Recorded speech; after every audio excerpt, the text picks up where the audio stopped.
ఏంటి కారణం? మరి ముఖ్యంగా ఈ సదరు యువతకి ఏమైనా ప్రేమ వ్యవహారం కారణం ఏమైనా ఉందా? ప్రస్తుతం తల్లిదండ్రులైతే మాత్రం లోకేష్ అనే యువకుడిపై అనుమానాన్ని వ్యక్తం చేస్తున్నారు. ఆ కుటుంబం అక్కడికి చేరుకుంది, ఘటనా ప్రదేశానికి చేరుకుని గుండెలు పగిలేలా ఏడుస్తోంది. ఒక్కసారి రా అమ్మా, ఏమైందో మాట్లాడమ్మా. ఎక్కడైనా తనింకా బతుకుందేమో ఆశలతో వాళ్ళు ఆ మాటలు తలుచుకుంటూ ఉంటే, ఆ మాటలు విన్న ఎవరికైనా కళ్ళంబడి పొట్ట నీళ్లు కారిపోతూ ఉంటాయి. ప్రస్తుతం పోలీసులు ఆ ఘటనా ప్రదేశానికి చేరుకుని పూర్తి స్థాయిలో విచారణ ప్రారంభించారు. ఈ నేపథ్యంలోని ఆ మృతదేహాన్ని పోస్టుమార్టం నిమిత్తం స్థానిక ప్రభుత్వ ఆసుపత్రికి తరలించినట్టుగా తెలుస్తోంది. ప్రస్తుతం ఇన్వెస్టిగేషన్ జరుగుతోంది. ఆ సదరు యువకుడు లోకేష్ ప్రస్తుతం పరారీలో ఉన్నాడా, పోలీసులకు చిక్కాడా, లేకపోతే ఇంకా ఎవరైనా ఉన్నారా, ఏం జరుగుతోంది, ప్రస్తుతం ఇన్వెస్టిగేషన్ ఎంతవరకు వచ్చింది తెలుసుకునే ప్రయత్నం చేద్దాం. మా ప్రతినిధి కిషోర్ కడప నుంచి ప్రస్తుతం అప్డేట్స్ అందించేందుకు ఈ డీటెయిల్స్ని ట్రాక్ చేస్తున్నారు. కిషోర్, ఒకసారి కిషోర్ దగ్గరికి వెళ్తున్నాను, అప్డేట్స్ అందించేందుకు కిషోర్ లైవ్లో సిద్ధంగా ఉన్నారు. కిషోర్, ఈ ఘటన ఎన్ని గంటలకు జరిగింది? ఆ తర్వాత ఎప్పుడు తల్లిదండ్రులకు సమాచారం వినింది? పోలీసుల ఇన్వెస్టిగేషన్లో ఎటువంటి అంశాలు వెలుగులోకి రావడం జరుగుతోంది? కిషోర్. సచిన్, కడప జిల్లా జమ్మలమడుగులో జరిగినటువంటి ఘోరమైన ఘటన అటు తల్లిదండ్రులను తీవ్రమైనటువంటి కల్చివేతకు గురి చేసింది. తన బిడ్డను అలా అంటే ఒక రకంగా మనం చెప్పడానికి కూడా నోరు రాని పరిస్థితి. అంటే ఒక రకంగా నగ్నంగా పడి ఉన్నటువంటి దృశ్యాలను చూసి ఆ తల్లి మనోవేదన, పడుతున్న తపన, తల్లడిల్లిపోతున్నటువంటి ఆ తల్లి వేదన అంతా ఇంత కాదు. అక్కడ చూసిన తర్వాత ఒక్కసారిగా ఆ తల్లి, లేవమ్మా, ఒక్కసారి నాతో మాట్లాడు తల్లి అని ఆ తల్లి చెప్తున్నటువంటి మాటలు చూస్తే చూపరులను సైతం కంట తడి పెట్టించేటువంటి పరిస్థితి కనిపిస్తుంది. తన బిడ్డ ఏదైతే నిన్న ఉదయం గండికోటకు వెళుతున్నాను స్నేహితులతో కలిసి, అక్కడ ఆహ్లాదకరమైనటువంటి వాతావరణం ఉంటుంది, వారందరితో ఎంజాయ్ చేస్తానంటూ కూడా ఇంటి నుంచి చెప్పి వెళ్ళింది తల్లికి. ఆ తరువాత ఇలా తనను వివస్త్రగా చూడడాన్ని ఒక్కసారిగా ఆ తల్లి నరక యాతన అనుభవిస్తుంది. ఏ బిడ్డకు జరగనటువంటి ఘటన తన బిడ్డకు జరిగింది. ఏం పాపం చేశాను నేనంటే కంట తడి పెట్టున్నటువంటి అరణ్య రోదనగా మారింది. అయితే నిన్న ఏదైతే లోకేష్, తన ప్రియుడు లోకేష్తో కలిసి గండికోటకు వెళ్ళింది. గండికోటకు వెళ్ళిన తర్వాత అక్కడ ఏం జరిగిందో తెలియదు, కానీ ఇద్దరు వెళ్ళారా లేకుంటే మరికొందరు ఎవరైనా వెళ్ళారా అన్నటువంటి కోణంలో కూడా పోలీసులు ఇప్పటికే దర్యాప్తు కొనసాగిస్తారు.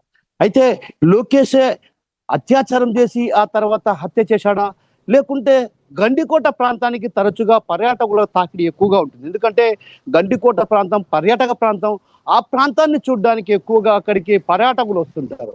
ఆ క్రమంలో వీరు మొల్ల పొదల్లో ఉన్నటువంటి విషయాన్ని గమనించి ఏమైనా బెదిరించి ఒక రకంగా ఈ ఘాతుకానికి పాల్పడ్డారా, అత్యాచారం చేశారా అన్నటువంటి అనుమానాలు కూడా బలంగా వినిపిస్తున్నాయి. అయితే ఈ క్రమంలో ఒక్కసారిగా అటు ఆ దిశగా కూడా దర్యాప్తు కొనసాగిస్తున్నటువంటి పరిస్థితి ప్రధానంగా కనిపిస్తుంది. మరోవైపు తల్లి కూడా అనుమానాలు వ్యక్తం చేస్తుంది, కొన్ని అనుమానాలు వ్యక్తం చేస్తుంది. ఏదైతే తన బిడ్డ నిన్న గండికోటకు వెళ్తానని చెప్పింది, అయితే సాయంత్రం వరకు కూడా ఇంటికి రాకపోవడంతో ఒక్కసారిగా కలత చెందినటువంటి తల్లిదండ్రులు ప్రొద్దుటూరు పోలీస్ స్టేషన్ లో కూడా మిస్సింగ్ కేసు ఫిర్యాదు చేయడం పోలీసులకు. అయితే వాళ్ళు కూడా మిస్సింగ్ కేసు నమోదు చేశారు. ఆ తర్వాత గండికోటకు వెళ్ళినటువంటి విషయం, ఆ తర్వాత తల్లిదండ్రులు కూడా ఒక రకంగా బిడ్డ ఆచూకీ కోసం ఆమెతో ఉన్నటువంటి సన్నిహిత వర్గాలను కూడా ఫోన్ చేసి అడిగి తెలుసుకున్నారు. ఎక్కడే కానీ వైష్ణవికి సంబంధించిన సమాచారం తల్లిదండ్రులకు అందలేదు. అయితే దీంతో ఒక్కసారిగా ఆందోళనకు గురైనటువంటి తల్లిదండ్రులు పోలీస్ స్టేషన్ లో ఫిర్యాదు చేశారు. అయితే పోలీసులు అదృశ్యం కేసు నమోదు చేశారు. అయితే ఆ తర్వాత ఈ రోజు ఉదయం గండికోట పర్యాటక ప్రాంతమైనటువంటి గండికోటలో ముళ్ళ పొదల్లో నగ్నంగా, అంటే ఒంటిపై బట్టలు లేకుండా, అంటే చెప్పడానికి కూడా మనకు మనసు వచ్చే పరిస్థితి లేదు. ఎందుకంటే ఏ బిడ్డకైనా, ఏ తండ్రికైనా బిడ్డ అంటే అంత అపురూపం ఉంటుందో మనం తెలుసు. కానీ ఇలాంటి పరిస్థితుల్లో చెప్పక తప్పని పరిస్థితి. ఎందుకంటే ఆ బిడ్డను చూస్తే మాత్రం ఖచ్చితంగా ప్రతి ఒక్కరి హృదయాలు ద్రవించిపోతాయి. ఒక రకంగా కంటతడి పెట్టుకోకుండా ఎవరు ఉండరు. అలాంటి పరిస్థితి ఉన్నటువంటి స్థితిలో ఆ యువతి ఉండడం, ఆ తల్లి మాత్రం తల్లడిల్లిపోతుంది. ఇంట్లో కుటుంబ సభ్యులు ఎవరు కూడా లేవమ్మా అంటూ ఆమెను ఒక్కసారి వైష్ణవి ఒక్కసారి నాతో మాట్లాడు అంటూ కిషోర్, ఐ రిక్వెస్ట్ వాళ్ళు ఒక్కసారి ఐ రిక్వెస్ట్ దయచేసి ఆ అమ్మాయి ఐడెంటిటీ ఎక్కడ కూడా రివీల్ చేయకండి. నేను మళ్ళీ మీ దగ్గరికి వచ్చే ప్రయత్నం చేస్తాను. ఎందుకంటే ఆ పరిస్థితి అటువంటిది కాబట్టి ఆ సదరు యువతికి సంబంధించి ఐడెంటిటీ, తన పేరు కావచ్చు, ఏది అక్కడ ప్రస్తావించకండి. నేను మళ్ళీ ఒక 1 మినిట్లో మీ దగ్గరికి వచ్చే ప్రయత్నం చేస్తాను. ప్రస్తుతం ఆ ఘటనా ప్రదేశానికి పోలీసులు చేరుకున్నారు, స్థానికంగా ఉన్న వ్యక్తులు చేరుకున్నారు. స్థానికులు చేరుకొని ఆ పరిస్థితిని అక్కడ వాళ్ళు పరిశీలించడం జరుగుతోంది. మరి ముఖ్యంగా నిందితుల ఆనవాళ్లను సేకరించే పనిలో పడ్డారు. అక్కడికి డాగ్ స్క్వాడ్ కూడా చేరుకున్నట్టుగా తెలుస్తోంది. ఆ మృతదేహానికి ప్రస్తుతం పోస్ట్ మార్టం జరుగుతోంది. పోస్ట్ మార్టం జరిగిన తర్వాత ఈ ఘటనకు బాధ్యులు ఎవరు, ఈ ఘటనకు కారకులు ఎవరు, కేవలం లోకేష్ అలాగే ఈ సదరు యువతి వీళ్ళిద్దరూ వెళ్ళిన నేపథ్యంలో లోకేష్ అఘాయిత్యానికి పాల్పడే ఎగ్జాక్ట్గా మా కిషోర్ చెప్పినట్టుగా లోకేష్ అఘాయిత్యానికి పాల్పడి అత్యాచారానికి పాల్పడిన తర్వాత హత్య చేశాడా, లేకపోతే వీళ్ళిద్దరూ అక్కడ ఏకాంతంగా గడుపుతున్న తరుణంలో వేరే వ్యక్తులు ఎవరైనా వచ్చి అఘాయిత్యానికి పాల్పడ్డారా, లేకపోతే తన మీద ఇబ్బందికర వాతావరణం గురి చేసే ప్రయత్నం చేశారు. ఎందుకు ఈ ఘటనలో ఒకసారి చూడొచ్చు, దాదాపుగా ఉదయం 8:32 బైక్ మీద కనిపించింది సదరు యువతి లోకేష్తో.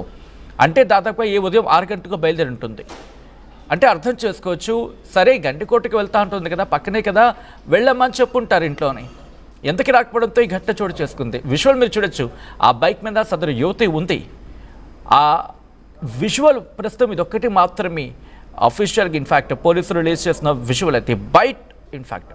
బట్ ఇక్కడ ఇంకొక అంశం ఏంటంటే, లోకేషే వెళ్ళాడా, లోకేష్తో పాటు ఇంకెవరైనా వెళ్ళుంటారా, లోకేష్ వెనకాల ఇంకెవరైనా ఉన్నారా, ఉంటే ఎవరు, ఎక్కడి నుంచి వచ్చారు, లోకేష్కి ఈ యువతికి ఎప్పటి నుంచి పరిచయం, ఎన్నాళ్ళ నుంచి వీళ్ళిద్దరి మధ్య ప్రేమాయణం కంటిన్యూ అవుతోంది, అసలు ప్రేమాయణం ఉందా లేకపోతే కేవలం స్నేహితులేనా, ఆ స్నేహం కాస్త ప్రేమగా మార్చుకునే తరుణంలోనే అక్కడికి వెళ్ళడం జరిగిందా, లేకపోతే ఆల్రెడీ వీరు ప్రేమలో ఉన్నారా, కేవలం లోకేష్ మాత్రమే ఘాతుకానికి పాల్పడ్డా, లేకపోతే ఏవైనా కుటుంబ కలహాల నేపథ్యంలో లోకేష్ని అడ్డు పెట్టుకొని ఎవరైనా సదరు యువతిని అఘాయిత్యానికి పాల్పడి అత్యాచారం చేసే ప్రయత్నం చేసిన తర్వాత ఆమెను ఇంతటి దారుణంగా కడతీర్చే ప్రయత్నం చేశారా? మా ప్రతినిధి కిషోర్ దగ్గరికి వెళ్ళే ప్రయత్నం చేస్తున్నాను. కిషోర్, ప్రస్తుతం పోలీసులు ఎటువంటి అనుమానాలు వ్యక్తం చేయడం జరుగుతోంది, కుటుంబం ఎటువంటి అనుమానాలు వ్యక్తం చేయడం జరుగుతోంది, ఎటువంటి కోణాల్లో దర్యాప్తు జరుగుతోంది కిషోర్? సచిన్, ఈ ఘటన మాత్రం ఒక రకంగా మరపురాని ఘటన అనాలి, హృదయ విదారకమైనటువంటి ఘటన. ఈ ఘోరమైన ఘటన సదరు యువతి ఏదైతే లోకేష్ తో వెళ్ళడం కూడా ఒక రకంగా బాధిస్తున్నటువంటి పరిస్థితి. తల్లిదండ్రులకు కూడా ఈ విషయం తెలియదు అన్నటువంటి భావన వ్యక్తం చేస్తున్నారు. అయితే ఈ క్రమంలోనే ఎవరైతే ఆ సదరు యువతి ఉన్నారో, సదరు యువతకు సంబంధించినటువంటి సన్నిహితులు ఎవరున్నారు ఏంటన్నటువంటి కోణంలో కూడా ఆరా తీశారు. ఇప్పటికే కొంతమంది ఎవరైతే సదరు యువతికి సంబంధించినటువంటి సన్నిహితులతో కూడా ఫోన్లో కూడా మాట్లాడడం జరిగింది. ఫోన్లో మాట్లాడినటువంటి వారందరితో కూడా ఏదైతే ఎవరెవరితో పరిచయాలు ఉన్నాయి, కాలేజీలో లోకేష్తో ఎన్ని రోజులుగా పరిచయం ఉంది, అసలు పరిచయమా, స్నేహమా, లేకుంటే ప్రేమ వ్యవహారం నడిపే